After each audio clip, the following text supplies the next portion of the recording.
Hello friend, good afternoon.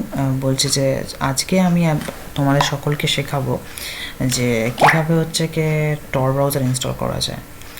Welcome to my channel, ঠিক আছে? তো আমি ফালতু ইন্ট্রো দিয়ে সময় নষ্ট করছি না, তো কাজে চলা যাক। তো দেখো, তোমরা সকলেই জানো যে টর ব্রাউজারকে আমরা ডিপিনের অফিসিয়াল রিপোজিটরিতে আমরা পাই না, ঠিক আছে? এখানে আমরা পাই না। কিংবা আমরা যদি হচ্ছে কি তোমাদের টর ব্রাউজারের আগে ছিল ডিপ ফাইল ছিল, কিন্তু এখন টর ব্রাউজার আর সেরকম কোনো ডিপ ফাইল তোমরা দেখতে পাবে না যদি তোমরা টরের অফিসিয়াল ওয়েবসাইটে যাও না। তো এখানে তোমার আমি বলে দিচ্ছি, এই উইন্ডোজের জন্য তোমরা ইএক্সি ফাইল পেয়ে যাবে, ম্যাক ওএস আর লিনাক্সের জন্য তোমরা কোনো রকম কোনো .dmg ফাইল বা .dev ফাইল বা .rpm ফাইল কিছু পাবে না। তোমরা এই দুটোর জন্য জাস্ট পাবে tar.xz ফাইল। তো তোমরা ম্যাক ওএসে কিংবা লিনাক্সে কীভাবে তোমরা টর ব্রাউজার ইউজ করবে, তো আমি চেষ্টা করব। হ্যাঁ, ম্যাক ওএসেও সেম প্রসেস হবে, আমি যেভাবে লিনাক্সে করব সেভাবে ম্যাক ওএসে হবে। তো অনেকে ভাবছে যে তাহলে কেন আমরা ডাইরেক্ট ডেবিয়ান রিপোজিটরি থেকে কেন টর ইনস্টল করছি না। যারা ডেবিয়ান লিনাক্স ইউজ করছে তারা অবশ্যই জানো sudo apt install টর লিখলে কালিতে আমরা টর ইনস্টল করতে পারি, তোমরা প্যারোটে আমরা টর ইনস্টল করতে পারি। কিন্তু তোমার এই ক্ষেত্রে উবুন্টুতেও তাই হয়, কিন্তু এখানে টর ইনস্টল এখানে এইভাবে হবে না।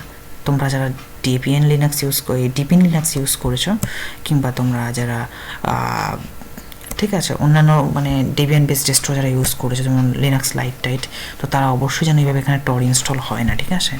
তোমাদের টর ইনস্টল করতে গেলে আমাদের এই ফাইলটা ডাউনলোড করতে হবে, ঠিক আছে? তো ফার্স্টে সময় এটা ডাউনলোড করে নিও। তো আমার কাছে অলরেডি ডাউনলোড আছে, তো আমি এটাকে এখন আপাতত ক্যান্সেল করলাম, কেমন? তো এরপর তোমরা যেখানে তোমাদের ফাইলটা ডাউনলোড আছে তো সেখানে চলে যাও, Ctrl+Alt টার্মিনাল খুলে যাবে, সিডি আমার আছে ডাউনলোড। তো এখানে আমি ls লিখলাম, তো এখানে আমার দেখতে পাবে যেখানে আমার টর ব্রাউজার ডাউনলোড করা আছে, ঠিক আছে? আচ্ছা, তো এটাকে আমরা কপি করে এখানে আমরা Ctrl+Shift পেস্ট করে দেয়।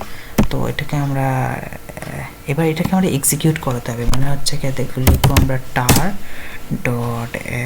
tar.xvf, তারপরে স্পেস দিয়ে ওই যে ফাইলটা আমরা কপি করলাম না, যে ফাইলটা আমরা ডাউনলোড করেছি আর কি, tar.xz টর ব্রাউজারে, ওটা লিখবো। তো এটাকে আমরা এক্সিকিউট করব।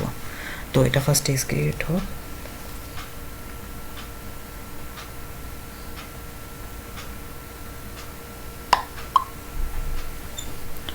এটা এক্সিকিউট হতে একটু টাইম লাগবে, মানে এটাকে আমরা এক্সট্র্যাক্ট করছি, ঠিক আছে? তো এটা এক্সট্র্যাক্ট হয়ে যাক, তো হোক এটা এক্সট্র্যাক্ট।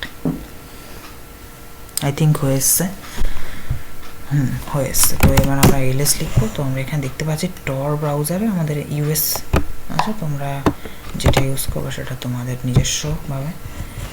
তো আমি এই ফোল্ডারটার ভিতরে যাব।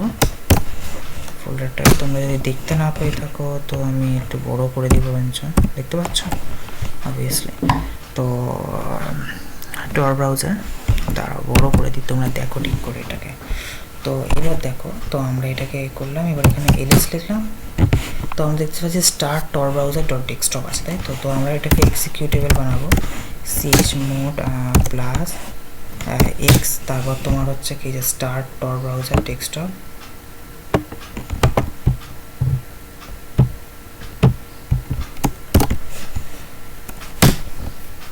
হলো এক্সিকিউটেবল বানালাম। তো এইবার আমরা কি করব, আমরা সেই ডাইরেক্টরির মধ্যে, মানে দেখো আমার এই যে টর ব্রাউজার নতুন ডাইরেক্টরি ওপেন হলো, এখানে গেলাম, এই যে টর ব্রাউজার সেটআপ লেখা আছে। তো এখানে গিয়ে আমরা জাস্ট এখানে ওপেন করব একটা বার, ওয়েট। তো ফার্স্ট টাইমের জন্য এটা ওপেন হবে। তো আর এটা না মানে তোমার এখানে তোমার অ্যাপ স্টোরের মধ্যে আসবে না, যেমন আমাদের এখানে কিন্তু টর ব্রাউজার আসবে না, জাস্ট এটা ওই ডাইরেক্টরির মধ্যে থাকবে, মানে আরও হিডেনলি। তুমি যেটাকে ডকুমেন্টসের মধ্যে রাখতে চাও, যেখানে রাখতে চাও সেখানে থাকবে, ঠিক আছে? টর ব্রাউজার ওপেন হয়ে গেছে। তো আর অথবা এটা ছাড়া একটা উপায় আছে, সেটা আমি বলছি।